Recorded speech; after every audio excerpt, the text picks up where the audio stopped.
بەهۆی کۆچکردن و گەشتکردنی هاوڵاتیان بۆ وڵاتانی ئەوروپا داواکاری دەرهێنانی پاسپۆرت زیادی کردووە و لە ماوەی 11 مانگی ڕابردوودا لە هەرێمی کوردستان 437,703 پاسپۆرت بە هاوڵاتیان دراوە کە پارێزگای هەولێر بە پلەی یەکەم و پارێزگای سلێمانی بە پلەی دووهەم و دواتر پارێزگای دهۆک بە پلەی سێهەم دێت لە دەرهێنانی پاسپۆرتدا.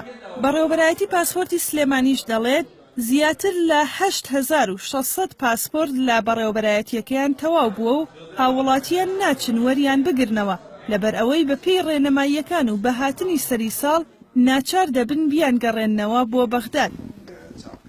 پاسپۆرت لە ماوەی 3 ڕۆژ ئەکرێ و لەبەر ئەوەی زۆر جار جومعە و شەممە ئەکەوێتە نێوانیانەوە بە هاوڵاتیان دەڵێن لە ماوەی 5 ڕۆژە سەردانمانکەن بۆ وەرگرتنەوەی پاسپۆرتەکانیان وە گەریشێک بەپەلە بوو بۆ نمونە نەخۆش بوو یا زەمالێکی دیراسی هەبوو یا گەشتێکی بەپەلەی هەبوو ئەکرێت لە ماوەی 24 ساعتە بیکەین بە خاوەن پاسپۆرت بەبێەوەی هیچ کێشەیەکی هەبێ. هاوڵاتیانی کە دێن لە 150 هاوڵاتیانی شاری سلێمانی و دەوروبەرین و لە 150شی ئەو هاوڵاتیانن کە نازەحن.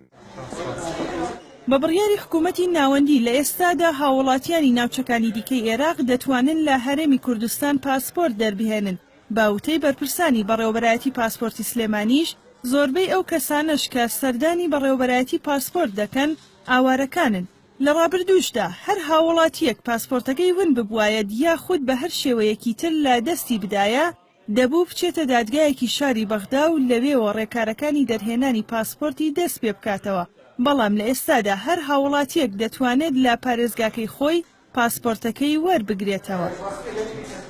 هاوڵاتیان پەلەپەل دەکەن لە دەرکردنی بەڵام ماوەیەکە خەمساردن لە هاتنەوە بۆ وەرگرتنەوەی ئێمەش لە سەری ساڵ نزیک دەبینەوە بۆیە داواکارم لێرەوە لیان کە بێن بە زووترین کات بۆ وەرگرتنەوە چکە جەبدی سەری ساڵ دەکرێت ئەگەر هاتوێمە جوازەکەمان گەڕاندەوە بۆ شوێنی پەیوەندیدار ئیدی خۆیان بەرپرسیار دەبن.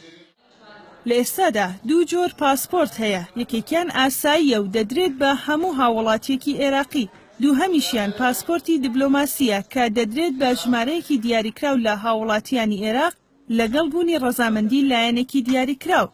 وەزیری ناوخۆی عێراق پێشتر ڕایگەیاندبوو لە 1/1/2014 تا 31/7/2015 توانیویانە 11 ملیۆن پاسپۆرت بۆ هاوڵاتیان دەربهێنن لە کاتێکدا پێشتر لە سەردەمی ڕژیمی بەعسدا لە مێژووی عێراقدا 750,000 پاسپۆرت دراوە بە هاوڵاتیان.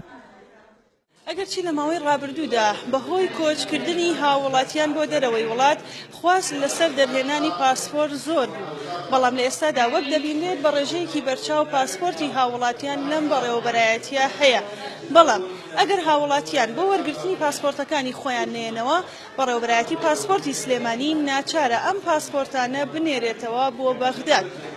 ژاڵە محەممەد، NRT سلێمانی.